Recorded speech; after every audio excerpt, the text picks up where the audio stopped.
नमस्कार साथियों आज इस वीडियो में मैं आपको बहुत ही महत्वपूर्ण कानून बताने वाला हूं कि बेटी को पैतृक ज़मीन जो है वो वापस देनी हो।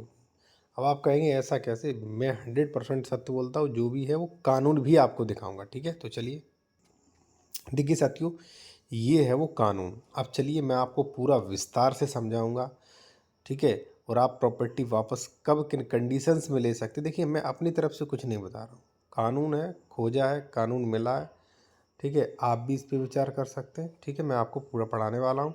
और देखिए, अगर आप कोई भी विशेषज्ञ द्वारा कंसल्टेशन करना चाह रहे हैं, ठीक है, या आप ये पीडीएफ लेना चाह रहे हैं इसका, तो कॉन्टैक्ट नंबर हमारा वीडियो की डिस्क्रिप्शन में मेंशन किया गया है। और जो भी लोग जूनियर एडवोकेट हैं या वकालत के बारे में जानकारी अच्छी लेना चाहते हैं, तो इस चीज़ का स्क्रीनशॉट ले लें। ये है हमारा कोर्ट ड्राफ्टिंग नियम। इसमें आपको कई चीज़ें मिल जाती है, कौन सा कोर्ट किस मतलब कौन सा न्यायालय में, किस न्यायालय में केस चलेगा, आपका वाद पत्र के नियम, न्यायालय चयन, वाद तथ्य, अनुतोष, अदालतें, आधिकारिकता।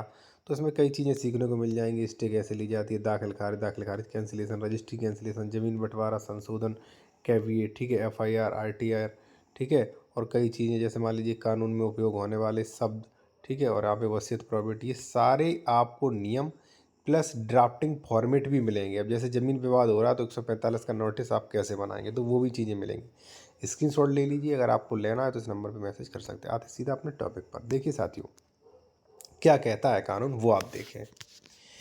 स्त्री वारिस के नाते विरासत में हित प्राप्त करने वाली उत्तराधिकार। मैंने क्या टाइटल में लिखा था कि पैतृक जमीन जो बेटी को मिली है वो वापस करनी होगी। तो कैसे?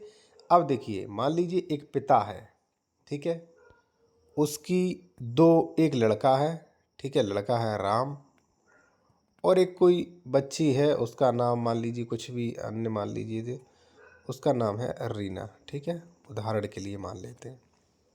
ठीक है, जब ये एक्सपायर होगा तो ये प्रॉपर्टी किसे मिलेगी? राम और उसकी बहन रीना को। अगर विधवा है तो विधवा को भी मिल सकती है। ठीक है, तीसरे में विधवा भी हो सकती है। ठीक है, अब मान लीजिए अन्य भी हो सकते हैं, मान लीजिए दो बेटी हो सकती हैं। ठीक है, अब आप अगर आप समझने वाले होंगे तो इसी से समझ जाएंगे। ठीक है, और जो हमारे मान लीजिए जिन लोगों ने चैनल ज्वाइन कर रखा है, ठीक है, वो इस वीडियो को प्रीमियम वीडियो देख सकते हैं, जिसमें आपको यहाँ पे इसका पीडीएफ भी मिलेगा, विद सेक्शंस के मिलेगा। ठीक है, और वहाँ पे आप मैसेज भी यानी कि कमेंट्स भी कर सकते हैं, उसका आपको रिप्लाई मिलेगा। ठीक है, तो प्रीमियम वाले भी देख सकते हैं। अगर आपने नहीं ज्वाइन किया है तो इस चैनल को बाद में ज्वाइन कर सकते हैं। ठीक है, तो ये जो इसमें लिखा है वो आपको विद प्रूफ पीडीएफ में मिलेगा। ठीक है, विद सेक्शंस के, विद डिस्क्रिप्शन के। तो इसमें ये कहा गया है कि हित प्राप्त करने वाली स्त्री का उत्तराधिकार। जैसे किसी ने हित प्राप्त किया है, अब रीना ने एक ए में मान ली अब जी अपने पिता की जो जमीन थी विरासत में हित प्राप्त किया है, विधवा ने भी प्राप्त किया है। ठीक है, तो उसी पर ये नियम है। कोई स्त्री जोत में पुरुष, थर्ड जेंडर, भूमि, आसामी या सरकारी पट्टेदार का हित विरासत में प्राप्त करे, ऐसी स्त्री की ऐसे प्रारंभ होने के पश्चात, यानी कि ऐसे हित प्रारंभ होने के पश्चात मृत्यु हो जाए। ठीक है, अब जैसे मान लीजिए रीना की मृत्यु हो गई, ठीक है, तो ये प्रॉपर्टी किसे मिलेगी? ध्यान रहे, मृत्यु में प्लस और किस किस कंडीशन में? विवाह कर ले। अब ये रीना है, इसने विवाह कर लिया या पुनर्विवाह कर ले। अब देखो, रीना तो अविवाहित लड़की थी, पुनर्विवाह इस पे तो लागू होगा नहीं, इस पे तो विवाह हो।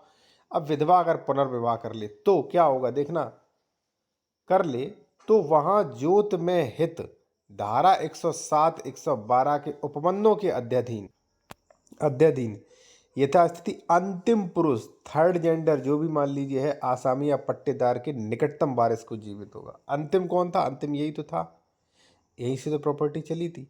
तो उसके निकटतम वारिस को, अब देखिए निकटतम वारिस अगर एका देखा जाए तो लड़का ही बताए, तो यानी कि लड़के को मिलेगी। आप नहीं समझ पाए, फिर समझाने की कोशिश करता हूँ।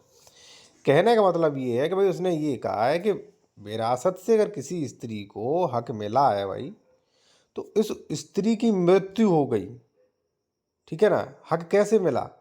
भूमिधर की मृत्यु के बाद उसकी मृत्यु हो गई, या उसने दूसरी शादी रचा ली, पुनर्विवाह, या उसने शादी रचा ली उसकी अविवाहित बेटी ने, ऐसा ही समझा जाएगा।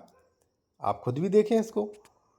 तो उस कंडीशन में उसके निकटतम वारिस, अब निकटतम वारिस यही तो है, क्योंकि देखिए रीना ने शादी कर ली, तो शादी कर ली, तो ये देखिए क्या कह रहा है यहाँ पे, आप देखेंगे यही लिखा है, ठीक है, व्रत ऐसी स्त्री प्रारंभ होने के पश्चात विवाह कर ले, ठीक है, विवाह कर ले, तो उसने विवाह कर लिया, तो क्या होगा, सरकारी आसामी जो भी भूमिधर था उसके निकटतम वारिस राम ही बचा है, या और कोई इसका भाई होता तो वो बचा, तो उसको मिल जाएगी, ठीक है।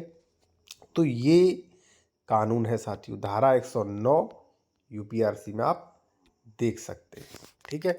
बाकी लीगल एडवाइस के लिए कॉन्टैक्ट नंबर वीडियो को डिस्कशन में मिल जाएगा साथियों, ठीक है। अगर आप ई बुक लेना चाहते हो वो भी ले सकते हो और चैनल को ज्वाइन कर सकते हैं, ठीक है। अगर आपको ये पीडीएफ में विद सेक्शन विद डिस्क्रिप्शन में देखना है तो देख सकते हैं।